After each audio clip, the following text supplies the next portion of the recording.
आज हम बात करने जा रहे हैं एक ऐसे विषय पर जो जितना गूढ़ है उतना ही रोमांचक भी, आदि और अनादि। ये दो शब्द सुनने में साधारण लगते हैं, लेकिन इनमें छिपा रहस्य हमारी पूरी सृष्टि, ब्रह्मांड और अस्तित्व के मूल प्रश्नों से जुड़ा है। स्वागत है आपका एक ऐसी यात्रा पर जहां हम वाणी से उस मौन को छूने की कोशिश करेंगे जो आदि से भी पहले था। अनादि अर्थात जिसका कोई आदि नहीं, और आदि जहां से कुछ आरंभ होता है। तो प्रश्न उठता है कि जब अनादि पहले से है तो फिर आदि आया कहां से, और यह रहस्य हमारे जीवन से कैसे जुड़ा है। ये उन दिनों की बात है जब मेरा मन बहुत व्याकुल था।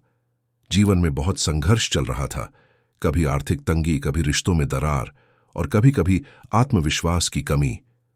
ऐसा लगता था जैसे जीवन में सब कुछ थम सा गया है।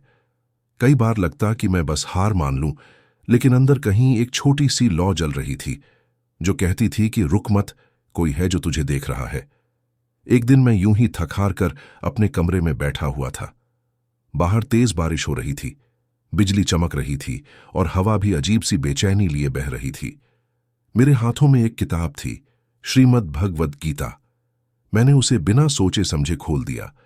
आंखें उस पृष्ठ पर टिक गईं जहां लिखा था, हिंदू दर्शन में ब्रह्म को अनादि कहा गया है, नित्य, शाश्वत, अजन्मा।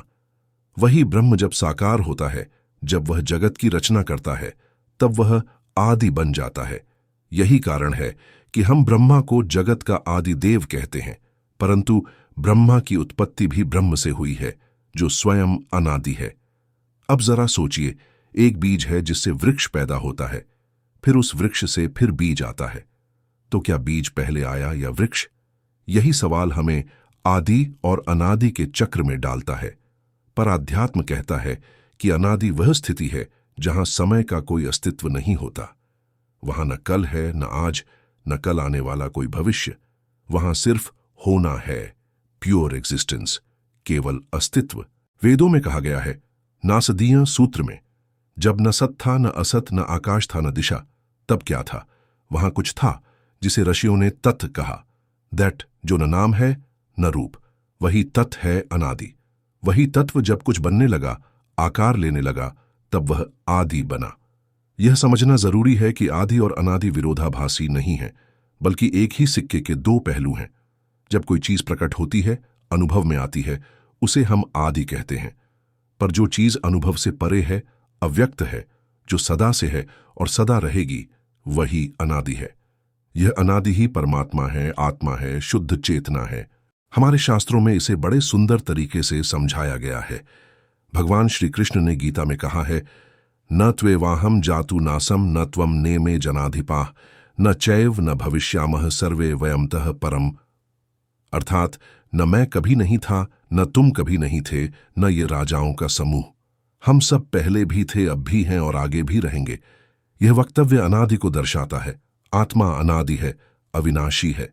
वो तब आते हैं जब हम तैयार होते हैं, जब हमारी आत्मा उन्हें पुकारती है बिना शब्दों के, जब हमारे आंसू हमारी सच्चाई बन जाते हैं, जब हमारा मौन हमारी सबसे प्रबल प्रार्थना बन जाता है। भगवान को देखने के लिए आंखों की नहीं, दिल की जरूरत होती है। उनसे बात करने के लिए जुबान की नहीं, भावनाओं की जरूरत होती है। और उन्हें समझने के लिए शास्त्रों की नहीं, अनुभव की जरूरत होती है। मैं जानता हूं, यह सुनकर कई लोग कहेंगे, क्या सच में भगवान सामने आए थे? और मेरा उत्तर होगा, हां, आए थे, लेकिन शायद वह किसी और रूप में भी आ सकते थे। एक दोस्त, एक किताब, एक बुजुर्ग, एक बच्चा, या फिर एक सपना। इस समझ से जीवन में स्थिरता आती है। जब कोई दुख आता है तो हम याद कर सकते हैं कि यह क्षणिक है, इसका एक आदि है, इसका अंत भी होगा।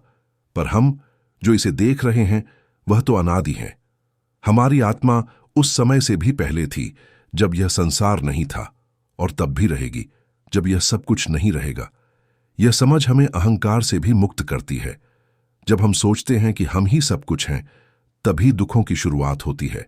लेकिन जब हमें यह समझ आ जाती है कि हम उस अनादि ब्रह्म का अंश हैं, तब हमें फर्क नहीं पड़ता कि हम सफल हैं या असफल, अकेले हैं या भीड़ में।